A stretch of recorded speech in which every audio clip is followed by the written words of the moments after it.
إن الحمد لله نحمده ونستعينه ونستغفره ونعوذ بالله من شرور أنفسنا ومن سيئات أعمالنا من يهديه الله فلا مضل له ومن يضلل فلا هادي له وأشهد أن لا إله إلا الله وحده لا شريك له وأشهد أن محمدا عبده ورسوله صلى الله عليه وعلى آله وصحبه ومن استنى بسنته واقتفى أثره إلى يوم الدين. ربنا لا علم لنا إلا ما علمتنا إنك أنت العليم الحكيم. اللهم إنا نسألك علما نافعا ورزقا طيبا وعملا متقبلا ونسألك الصدق والإخلاص في القول والعمل. آمين. Vazhdojmë mësimin ton të radhës nga ky libër I dobishëm dhe I begat me titull Gjawami el-Ad'iyati Nabawiyya, duat përmbledhje pejgamberike të shehut të nderuar Abdulrazak ibn Abdul Muhsin Abbad al-Badr, Allah ruaj të birin dhe të jatin dhe na dhënë të gjithëve dobi nga dituria e tyre. Në mësimin e kaluar e cekëm hadithin për cilin do të flasim sot, ku pejgamberi sallallahu alaihi wasallam, siç përcjell Buhariu dhe Muslimi në dy saktet e tyre, lutej dhe kërkonte mbrojtjes së Allahut me këto fjalë. Thoshte sallallahu alaihi wasallam: Allahumma inni a'udhu bika min al-kasali wal-haram wal-ma'thami wal-maghram wa min fitnati al-qabr wa 'adhab al-qabr wa min fitnati an-nar wa 'adhab an-nar wa min sharri fitnati al-ghina wa a'udhu bika min fitnati al-faqr وأعوذ بك من فتنة المسيح الدجال اللهم اغسل عني خطاياي بماء الثلج والبرد ونقي قلبي من الخطايا كما نقيت الثوب الأبيض من الدنس وباعد بيني وبين خطاياي كما بعدت بين المشرق والمغرب. Thoshte në këtë dua madhështore pejgamberi sallallahu wasallam alaihi: O Allah, vërtet kërkoj mbrojtje tek ti nga përtatësia dhe pleqëria, nga mëkati dhe borxhi, nga sprova e varrit dhe dënimi I varrit, nga sprova e zjarrit dhe dënimi I zjarrit, nga e keqja dhe sprova e pasurisë. Kërkoj mbrojtje tek ti, o Allah, nga sprova e varfërisë, dhe kërkoj mbrojtje tek ti nga sprova e Mesihut Dejjal, Mesihut të rrejshëm. O Allah, pastroj gabimet e mia me ujë, bore dhe akulli, dhe pastroje zemrën time nga gabimet, ashtu si që pastron robën e bardhë nga papastërtia, dhe largoi prej meje gabimet, pra gjunat e mia, ashtu si që ke larguar lindjen nga perëndimi. Amin. Kjo, thotë Sheikh Abdulrazaku, Allah ruajt, është një prej lutjeve madhështore, që e thoshte dhe përsëriste shpesh profeti ynë sallallahu alaihi wasallam, dhe ajo përfshin mbrojtje, përfshin kërkim mbrojtje nga 11 gjëra, 11 çështje. Dhe lutje për 3 gjëra të tjera. Pra në total ka 14 kërkesa. 11 janë kërkim mbrojtje nga Allahu dhe 3 janë kërkesë dhe dua për Allahun subhanahu wa taala. Sa I përket gjërave për të cilave kërkonte mbrojtje, ato janë: e para, fjala e Tij, o Allah, vërtet kërkoj mbrojtje tek Ti nga përtatësia. Dhe qëllimi me përtatësinë është mos gatishmëria e vetes për ta vepruar të mirën, edhe pse njeriu është I aftë për të, pra siç folëm dhe në hadithin e kaluar. Gjëja e dytë që kërkon se Ibrahim alayhis salam tek Allahu është të fjala e Tij dhe nga pleqëria. Qëllimi është kërkimi mbrojtjes nga kthimi në moshën më të ulët të jetës. Siç ka ardhur në hadithin tjetër, pra që sqaruam në mësimet e kaluara. Arsyeja për këtë është se ajo që sjell pleqëria nga humbja e memorjes, çrregullimi I mendjes, I shqisave, I kujtesës dhe të kuptuarit. Pra gjithë ato janë dëm edhe sherr dhe të këqija për njeriu, ndaj kërkonte stehim pra nga pleqëria e thellë tek Allahu subhanahu wa taala. E treta është fjala e Tij dhe nga mëkati, pra kërkoj stehim tek Ti nga gjunahu. Është ai që e bën njeriu të meritojë dënimin.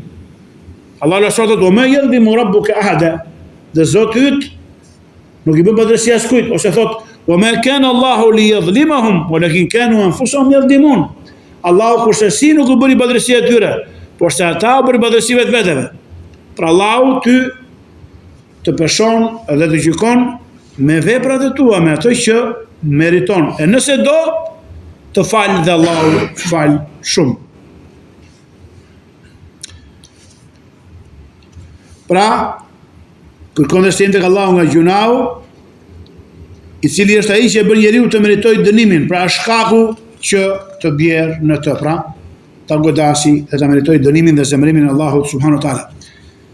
Gjëja e katërt që kërkon dhe Sejbri tek Allahu është dhe prej borxhit, pra kërkon dhe nga borxhi.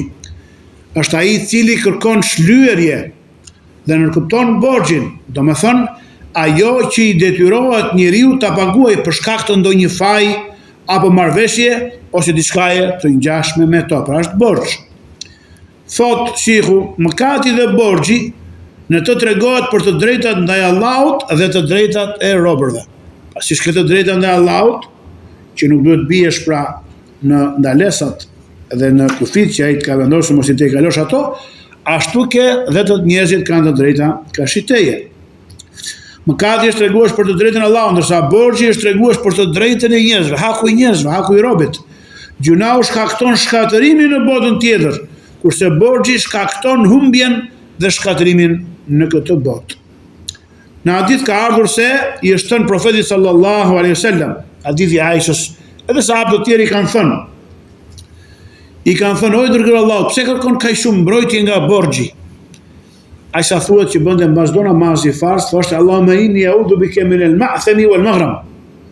Pasi kërkonte se im nga dënimi i zjarrit, sprova dhe dënimi i varrit, sprova jetës dhe vdekjes, sprova me si u dexher, thoshte a'udhu bika min al-ma'thami wal maghram. Të këtij kërkoj strehim dhe mbrojtje Allah nga gjunau dhe nga borxhi.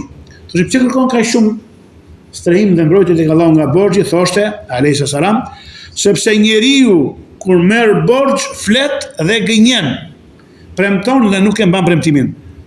Pra bie në cilësitë e hipokritëve, që janë krijesat më të ulta tek Allahu subhanahu wa taala mbas idhujtarëve dhe jo besimtarëve.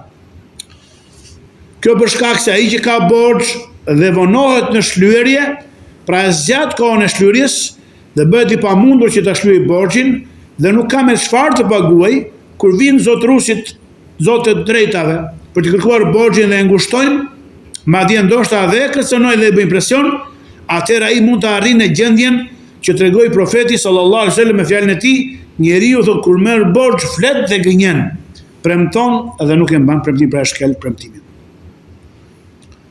Pra, u thot atyre që vinë pash Allah nuk kam asgjë, ndërkohë që ai mund të ketë diçka për ta shlyerë borxhin, një pjesë të tij. Dhe ndoshta o premton, thot më jep një afat një muaj tjetër. Dhe kalon muaj, pastaj kalojnë 2 e 3 muaj dhe ai u shmanget atyre, pra borxhdënësve. Përpiqet të mos i takojë, e ndoshta nëse i telefonojnë nuk u përgjigjet, dhe nëse trokasin në derën e tij, ai nuk u hap pra derën atyre. Pra borxhi është shqetësim, vështirësi dhe barë e rënd për besimtarin. Pra atë që ka, domethënë që ka ndërgjegje, që ka frikallahun, atë që ka turp, ka cip, i vjen rënd. Jo për atë të pëcipin atë që nuk ka as turp nga Allahu dhe as turp nga njerëzit. Allahu na ruaj nga këta krijesa. Ka ardhur një transmetim të saktë nga profeti sallallahu alaihi wasallam, kërkimi mbrojtjes nga mbizotërimi i borxhit ose mundja e borxhit, kur të rëndon apo të mbizotëron borxhin dhe nga vështirësia e tij. Dhe ajo është rëndesa dhe pesha e tij, për shkak të barrës që merr mbi vetë robi dhe pamundësisë për ta shlyer, si shkak i varfërisë së tij. Thoshte pejgamberi sallam, Allahumma inni a'udhu bika min al-hammi wal-hazan wal-'ajzi wal-kasal wa ghalabati ad-dayn wa qahri ar-rijal. Në transmetim, dala'i ad-dayn wa qahri ar-rijal. Pra, në fund të këtij transmetimi thoshte, të këtij kërkoj im nga mbizotrimi ose rëndesa dhe pesha e rëndë e borxhit dhe mundja ose turprimi nga burrat, pra nga borxhdënësit. Muslimani që ka frikë Allahun e plotfuqishme të madhruar, borxhi është i rëndë për të, e shqetëson dhe i dhëmb. Prandaj ka ardhur në Musnedin e Imam Ahmedit se profeti sallallahu alaihi wasallam ka thënë: mos e friksoni veten tuaj pas sigurisë së saj. Than, çfarë është kjo dërguar Allahut? Si e frikson ka robi veten pasi ka qenë sigurt, thot, ai tha, borxhi, ai është një barë e rëndë.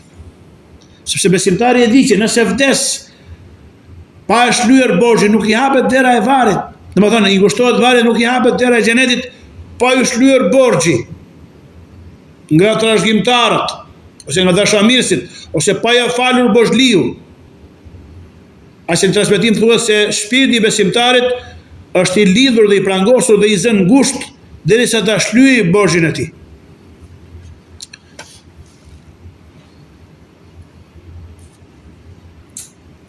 Pra tha mos e friksoni veten tuaj pas sigurisë së saj. Than çfarë është kjo i dërguar Allahut? Ai tha borxhi. Ai është një barr e rëndë. Nëse Allahu të pagoj borxhet muslimanëve dhe ata që janë rënduar dhe kanë ngarkuar shtëpinë e tyre me borxhe. Pra nuk duhet që muslimani të marrë borxh vetëm nëse është i detyruar dhe të jetë i vendosur dhe të jetë i sinqert për ta shlyer atë. Kur Allahu e di sinqeritetin, qeltërsinë dhe kujdesin e robit të tij, ai e lehtëson punën e tij dhe shliron atë nga borxhi. Transmeton Buhariu dhe Buhariu nga Abu Huraira, Buhariu nga sahabiu fizik e Abu Huraira se profeti alayhis salam tha: kush merr borxh pasurinë e njerëzve me qëllim që t'ua kthej, Allahu do t'ia shlyejë atij. Dhe kush i merr borxh me qëllim që t'i shkatërrojë dhe t'i dëmtojë njerëzit, Allahu do ta shkatërrojë atë. Ose ta keq përdori borxhin dhe as ka në jetë fare me shlyej atë. Allahu do ta shkatërrojë atë.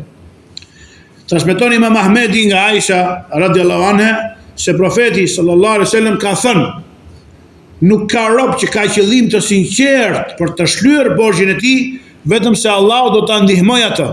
Pa kthehet çështja ke nijet yt, o robi i Allahut. Transmeton po ashtu Nesaiu nga Mejmune, një nga nënat e besimtarve, Allah që dhe kënaqë me të, se profeti sallallahu alaihi wasallam ka thënë: nuk ka njeri që merr borxh dhe Allahu di se ai dëshiron që ta shlyejë atë, vetëm se Allahu do t'ia shlyejë atij në këtë botë. Pra ta lehtëson Allahu kur e ke jetën e pastër. E pesta, pra gjëja e pestë që kërkoi se i profeti sallallahu alaihi wasallam tek Zoti i botrave është fjala e tij dhe nga sprova e varrit. Është pyetja e dy engjëve në varr. Njerëzit provohen në varret e tyre dhe i thuhet njeriu: kush është Zoti yt? Cila është feja jote? Dhe kush është profeti pra pejgamberi yt? Allahu i përforcon ata që besojnë me fjalën e qëndrueshme në këtë jetë dhe në botën tjetër. Besimtari me bindje dhe me vendosmëri dhe i qetë thot: Zoti im është Allahu, feja ime është Islami dhe Muhamedi sallallahu alaihi wasallam është profeti im. Ndërsa ai që dyshon ose kanë thënë hipokriti thot: nuk e di, kam dëgjuar njerëzit që thonë diçka dhe unë e kam përsëritur. Më pas ai goditet me një çekiç ose me një topuz prej hekuri dhe vërtet me një britëm që e dëgjojnë të gjitha krijesat përveç njeriut. Nëse njeriu do ta dëgjonte atë do t'i binte të fikët. Pas kësaj sprove ka ose mirësi dhe shpirti i gëzohet ose ndëshkohet deri në ditën e gjykimit të madh, ku shpirtat do të bashkohen me trupat dhe do të bëhet kiameti, për të cilin Allahu ka folur në librin e tij dhe përmes gojës së sinqertë dhe fisnike të dërguarit të tij sallallahu alaihi wasallam, dhe për këtë qëllim ka rënë dakord të gjithë muslimanët.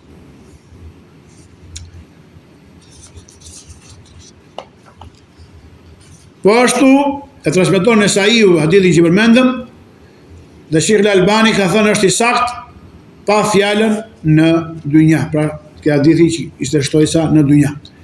Gjëja e gjashtë që kërkon strehim profeti sallallahu alaihi wasallam nga Zoti i botrave ishte tek fjala e tij wa adhabil qabr. Pra kërkoi mbrojtje strehim tek ti nga dënimi i varrit, që nënkupton goditjen me mirzebe, që është çekiç i rënd prej hekuri, për atë që nuk ka pasur sukses në përgjigjen e pyetjeve në varr, si dhe dënimet të tjera që ndodhin aty.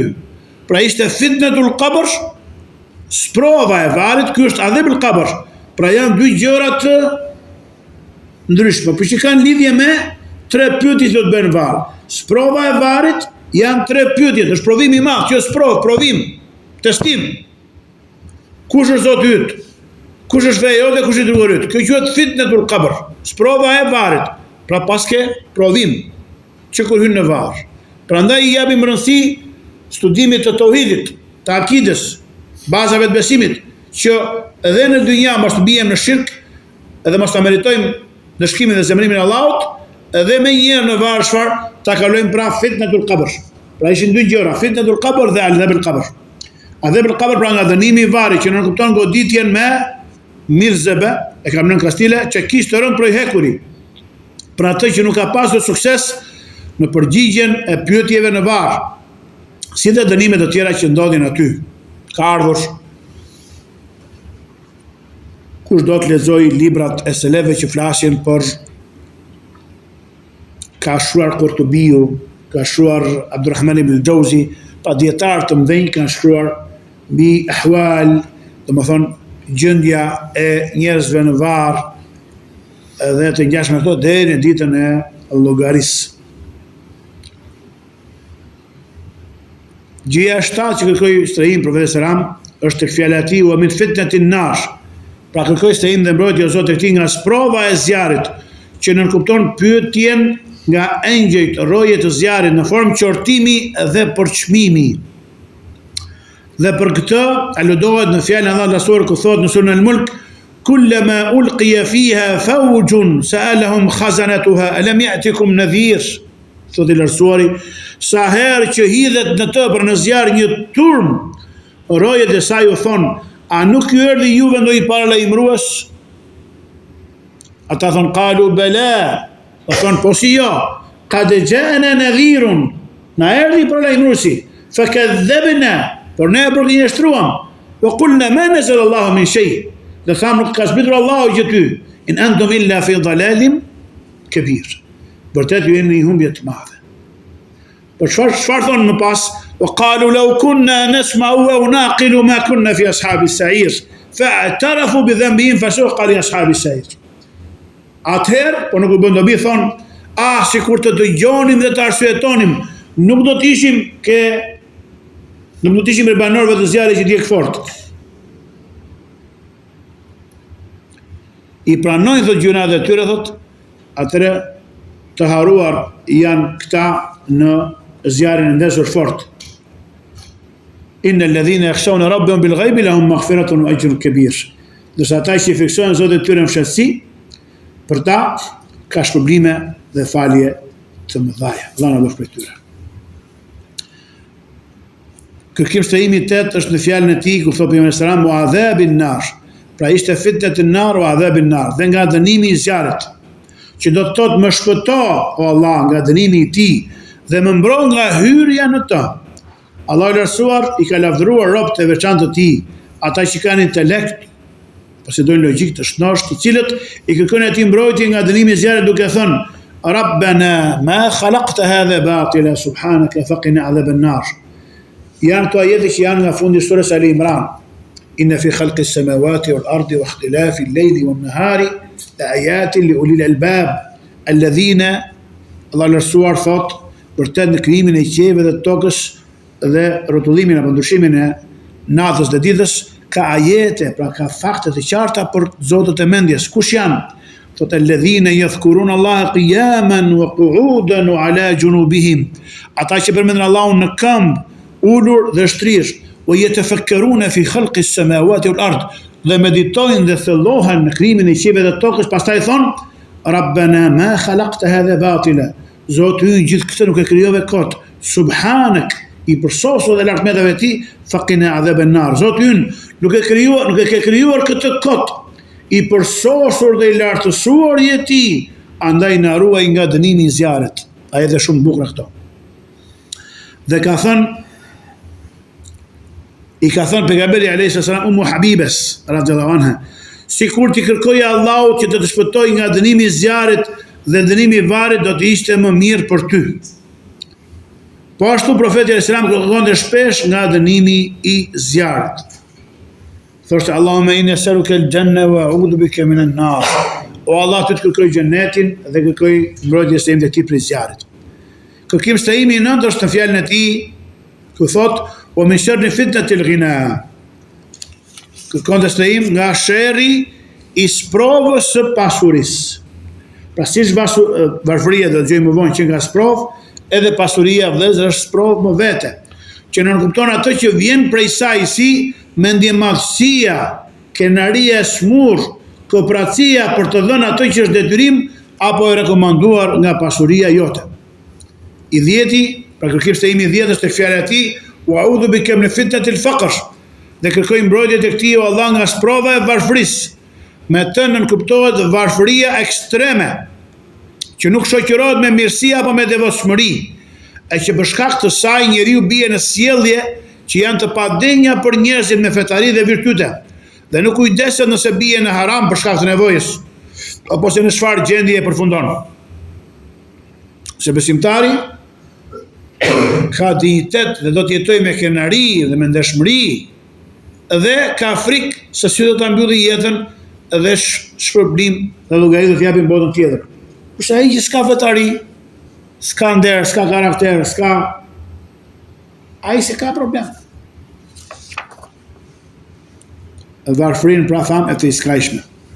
Është gjithashtu se sprova e varfërisë është ajo që sill pa kënaqësi dhe humbje shprese për ata që nuk kanë durim dhe që nuk kanë besim të fortë që t'i ndaloj nga kjo. Pra fillojnë dhe janë pa kënaqur dhe shprehen pa kënaqur me kaderin e Allahut subhanahu wa taala. Thonë Allah i pasurove gjithë, vetëm mua më ke lënë të varfër. Haron që ka më të varfër dhe më sprovuar se ai. Ndaj dhe mesela ka këshilluar, ka thënë, në çështjet e ahiretit, shihni ata që janë mbi ju, pra që janë më të devotshëm dhe më të zellshëm se ju në adhurime. Kurse në çështjet e dunjas, shihni ata që janë poshtë jush. Pra nëse ti je i varfër, ka dhe më të varfër. Ka dhe që janë më në skamje, që të marrë mësim nga ata dhe të falëndrosh Allahun për atë dhe të bësh durim nëse në gjendjen që je sprovuar me të. Disa të tjerë kanë thënë se me varfëri, pra prej dietarëve rekomenduese të këtij hadithit, me varfëri këtu nënkuptohet varfëria e shpirtit, të cilin nuk e mbush as e gjithë pasuria e botës. Pra mund të jetë varfëri konkrete apo abstrakte. E nëse i pasuri është falëndërues dhe i varfëri është durimtar, atëherë të dy këta kanë shpëtuar nga sprova e tyre. I pasuri nga sprova e pasurisë dhe i varfëri nga sprova e varfërisë të iskajshme. Sepse pasuria është sprovë dhe varfëria është sprovë, dhe shpëtimi nga sprova e pasurisë është mirënjohja dhe falënderimi, ndërsa nga sprova e varfërisë është durimi, me bë sabër. Nawawi Allahu mëshiroft ka thënë, sa i përket kërkimit të mbrojtjes nga sprova e pasurisë dhe sprova e varfërisë, kjo është sepse të dyja i gjendjet është rrezik nga sprova e tyre, pra rrezikohet robi me pakënaqësi, mungesë durimi dhe rënje në haram ose në gjëra të dyshimta për shkak të nevojës, ndërsa në pasuri friksohesh nga mendjemësia, arroganca, mburrja, kooperacia ndaj të drejtave të pasurisë, apo edhe nga shpërdorimi dhe shpenzimi i saj në gjëra të kota apo në mburrje. Në një hadith profeti selam çfarë ka thënë, Allahu pëlqen për ju 3 gjëra dhe urren për ju 3 të tjera. Gjëja e tretë që urren Allahu për ne çfarë? Idaatul mal, shpërdorimi ose humbja ose keq përdorimi i pasurisë. Ibn Batali, ky dietari i madh për komentuesit të Sahih Buhariut, Allahu mëshiroft ka thënë, sa i përket sprovës së pasurisë, është frikë nga mburrja me pasurinë dhe pasojat që vijnë nga shpërdorimi i saj në mënyrë të parsyeshme, shpenzimi i saj në ato që nuk duhet dhe pengimi të drejtave të Allahut në të. Kush është zekati i pasurisë? Ose ka drejt gruaja, fëmia, nëna, baba? Sprova e pasurisë është e degëzuar në ai shumë aspekte sa që nuk numërohen, thotë Ibn Batali, Allahu mëshiroft.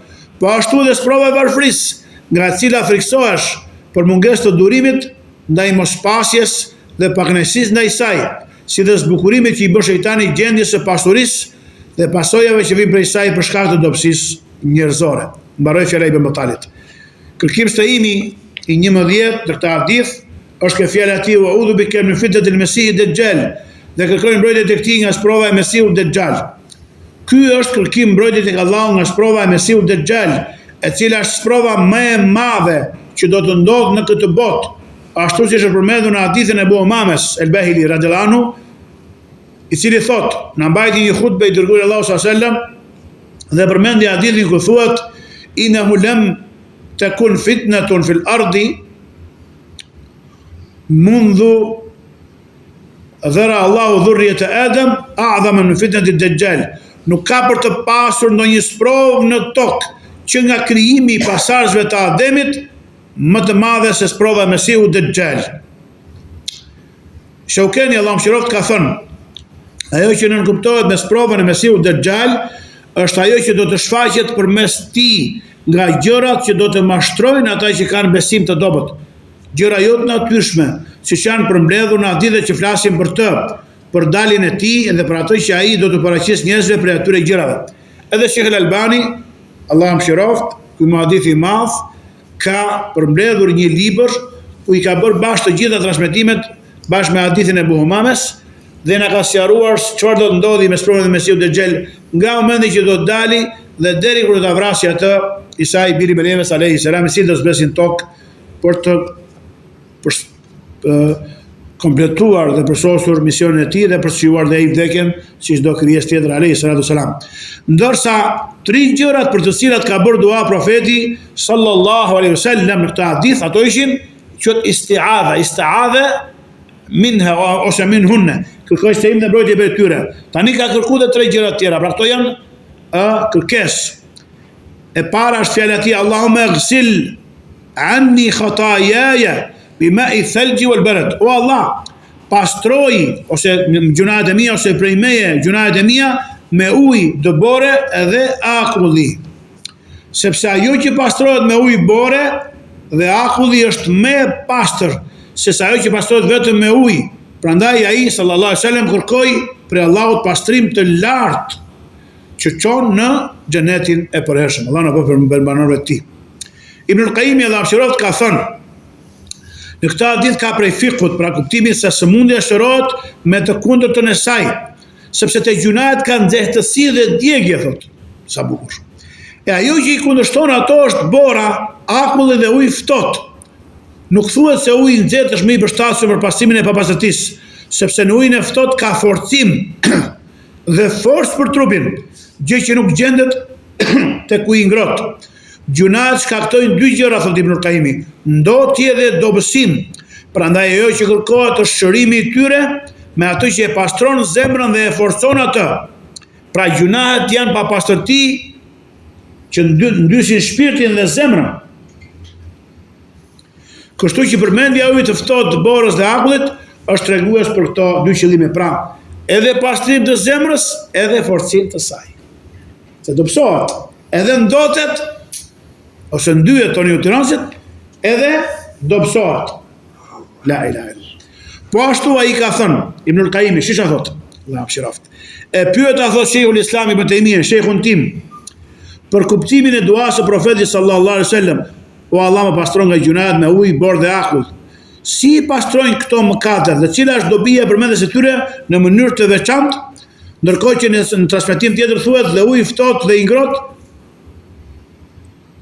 është më I përshtatshëm për pastrim?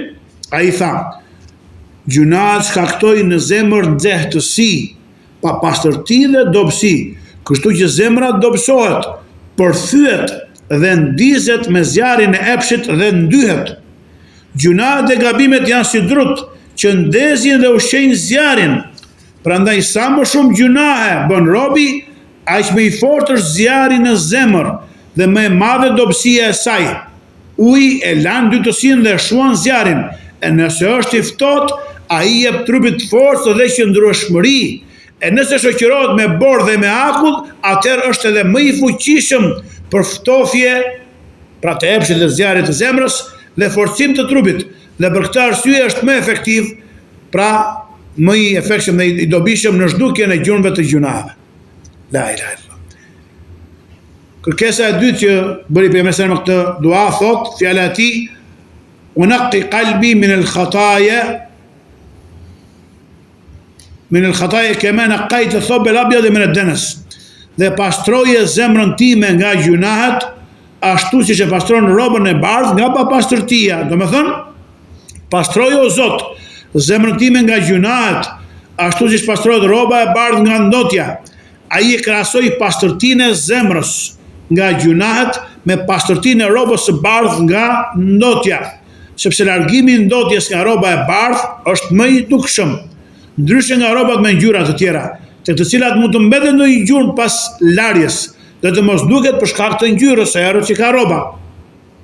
Ndryshe nga rroba e bardhë, tek e cila duket çdo gjurmë. Qëllimi i këtij krahasimi është që zemra të pastrohet nga gjunaat, siç pastrohet rroba e bardhë nga ndotja, në mënyrë që të mos mbetet asnjë gjurmë më në të. Dhe kërkesa e tretë është fjala e tij alayhis salam ku thotë: "Wa ba'id bayni wa bayna khataayaya kama ba'adta bayna al-mashriqi wal-maghrib." Dhe më largo ose vendos largësi midis meje dhe gjunave të mia, ashtu siç e ke larguar lindjen nga perëndimi. Qëllimi i largimit këtu është fshirja e gjunave që kanë ndodhur, mos ndëshkimi për to dhe mbrojtja nga ato që ende nuk kanë ndodhur. Ai e krahasoi këtë me largësinë mes lindjes dhe perëndimit, për të treguar largësi të madhe, sepse në realitet nuk ka gjë më të largët se lindja nga perëndimi, dhe takimi i tyre është i pamundur. Me këtë ai alayhis salam kërkoi që të mos ketë asnjë afërsi me gjunat, as në të kaluarën, as në të tashmen e as në të ardhmen. El-Kirmani Allahu mëshiroft ka thënë: ka mundësi që në këto 3 lutje të jetë një tregues për 3 kohët. Largimi i gjunave i përket të ardhmes, pastrimi i zemrës i përket gjendjes aktuale, dhe larja nga gjunat i përket të kaluarës. Me kaq pra përfundoi shehu komentin e këtij hadithi kaq të bukur dhe kaq të dobishëm, nus Allahun ta bëj atë të dobishëm, ta bëj për atyre që dëgjojnë fjalët dhe pasojnë ato me përmundëri, nus Allahun që na mësoj të kërkojmë atij tek Allahu kërkojmë strehim nga gjithçka kërkon strehim prej tyre profeti alayhis salam, dhe atij kërkojmë çdo mirësi prej mirësive që kërkonte i dërguari dhe profeti dhe i dashur ti Muhamedi alayhis salam. Subhanakallahumma bihamdik, ashhadu an la ilaha illa ant, astaghfiruka wa atubu ilaik, wallahu a'lam, wa sallallahu sallam wa baraka nabiyina Muhammad wa ala alihi wa sahbihi ajma'in.